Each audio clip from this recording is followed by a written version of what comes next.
The Unapologetic Revolution. Why authenticity is your superpower. Have you ever caught yourself in that moment? That split second where you're about to speak up in a meeting, but then swallow your words because they don't sound professional enough? Or that instant before posting something online when you think, wait, is this too real, too messy, too me? I see those nods. I feel you. Recently, I had the extraordinary privilege of interviewing Leslie Wafford, a force of nature who's been revolutionizing spaces for Black women entrepreneurs across North America.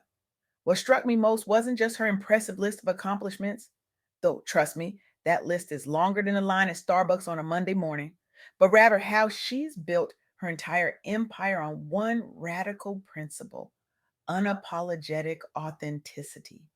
Leslie Wofford isn't just changing businesses, she's transforming lives. Her work has created ripples of empowerment that have turned into waves of change across communities that have historically been marginalized and overlooked. She's not just talking about authenticity, she's living it, breathing it, and using it to dismantle systems that were never designed for people who look like her or me. The moment I stopped trying to fit into spaces that weren't designed for me, Leslie told me, leaning forward with that intensity that makes you feel like you're the only person in the room, was the moment those spaces started reshaping themselves around who I actually am. That hit me right in the chest. Because how many of us have spent years, decades even, trying to contort ourselves into shapes that were never meant to hold us? Too many of us, especially as Black women, have been told that success means shrinking, that leadership means mimicking, that acceptance means assimilation. It's like we've been handed a manual that says, to succeed, please erase approximately 90% of your personality, cultural expressions, and natural communication style. Thank you for your cooperation. But what if we've been sold a lie? What if the very things we've been hiding, our cultural expressions, our natural voices, our unconventional approaches, are actually our greatest strengths? This isn't just feel good talk. This is economic. This is strategic. This is survival.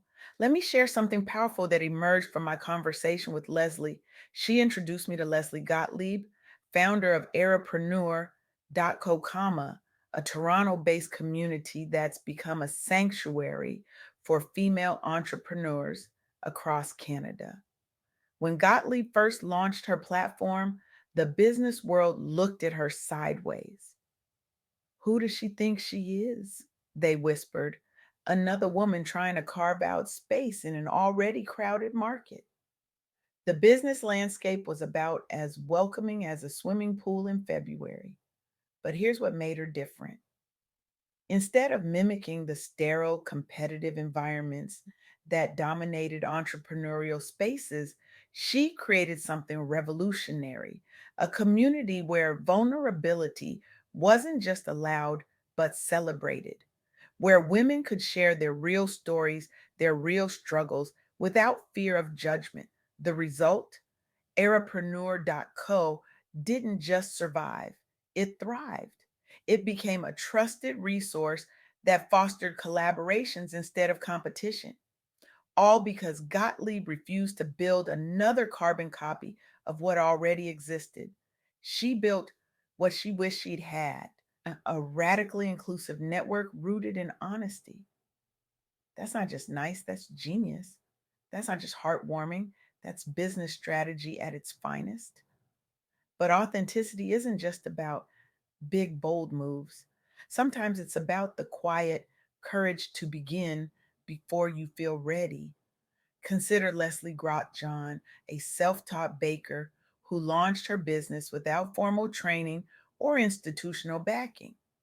No culinary degree, no industry connections, just raw talent, determination, and a willingness to be transparent about her journey. Instead of pretending to be an expert, she did something revolutionary. She documented her learning process online. She literally Googled techniques live on social media. She invited her audience into her kitchen as she figured things out, one messy attempt at a time. And guess what happened? People didn't run away from her inexperience. They were drawn to her authenticity. They valued realness over polish. Her brand became synonymous with learning out loud, inspiring countless others who were afraid they weren't ready yet. Her transparency didn't weaken her brand, it became her competitive advantage. In a world of perfectly curated Instagram feeds, her willingness to show the flour on her face and the failed attempts before the perfect cake was like a breath of fresh air. People didn't just buy her baked goods, they bought into her journey. Now, I know what some of you are thinking. That's great for them, but my industry is different. My situation is different. I can't just show up as my full self and expect to succeed. I hear you. The fear is real. The risks feel enormous. It's like standing at the edge of a diving board, looking down and suddenly remembering every worst case scenario your brain has ever concocted. But let me ask you this: what's the cost of hiding? What opportunities are you missing by playing small? What innovations will never exist because you're too busy trying to fit into someone else's box? What relationships will never deepen because you're showing up as a carefully constructed version of yourself? The truth is, we're in the middle of a profound cultural shift. People are hungry for authenticity. They can smell fakeness from a mile away, and they're gravitating toward brands, leaders, and communities that feel real. This isn't just about individual success stories, it's about collective transformation. At the Moms Glow Up Expo, another brilliant creation from the Arapreneur.co team, dozens of Black women entrepreneurs shared their unfiltered journeys in front of hundreds. Many had never spoken publicly before. They were terrified their stories were too messy, too raw for public consumption. But the event was intentionally crafted as a safe space where vulnerability was celebrated, not shamed, where women were encouraged simply to be themselves on stage. The result was electric. Speakers reported newfound confidence afterward. Several launched new ventures directly because of connections made there. Attendees described it as transformative, the first time they felt truly seen just as they were. One woman told me with tears streaming down her face, I've spent 20 years thinking I was the only one struggling with these things, that I was somehow failing because my journey wasn't Instagram perfect. That's the power of authentic community. That's what happens when we create spaces where people can drop the mask. It's like watching flowers bloom and fast forward. Once given permission, people unfold into their fullness with breathtaking speed. But here's what I really want you to understand: this isn't just about feeling good, this is about doing good business. When Leslie Wafford shared these stories with me, she emphasized something crucial. Authenticity isn't just emotionally satisfying, it's strategically brilliant. When you show up as yourself, you attract the people who actually want what you uniquely offer. You stop wasting energy on clients who were never meant for you anyway. Think about that for a second. How much time have you spent trying to appeal to everyone? How exhausting is that? And how effective has it really been? What if instead you doubled down on being so undeniably you that the right people couldn't help but be magnetized to your energy? Now, I'm not suggesting you share every detail of your life online or that you don't need boundaries. Authenticity isn't the same as oversharing, it's about alignment, ensuring that who you are internally matches how you show up externally. It's about having the courage to say, this is me. This is what I believe. This is how I work. And if that doesn't work for you, that's completely okay. Because here's the truth, not everyone will like the authentic you. And that's not just okay, that's necessary. The most powerful brands, movements, and communities don't try to please everyone. They stand firmly in their values and attract those who resonate with their vision. So, what does this mean for you, practically speaking? First, it means giving yourself permission to start before you feel ready. Leslie Grotjon didn't wait until she had mastered every baking technique. She began with what she knew and learned the rest along the way. Your imperfect action today is worth more than your perfect intention tomorrow. Second, it means building genuine connections. Success rarely happens in isolation.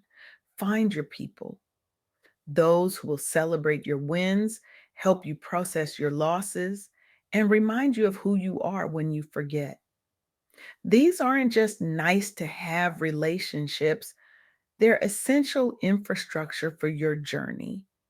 And finally, it means embracing your authentic self unapologetically, not just when it's convenient or comfortable, but especially when it feels risky, because that's where the magic happens. That's where innovation lives. That's where movements begin. I want to challenge you today, not next week, not when you feel more prepared, but right now. Take that aspect of yourself that you've been hiding, that unique perspective, that unconventional approach, that part of your story you thought was too messy, and bring it into the light. Share it with one person, then another, then build a space where others can do the same. The revolution we need isn't happening in boardrooms or on battlefields. It's happening in those moments when we choose authenticity over approval, when we decide that being real is more important than being perfect.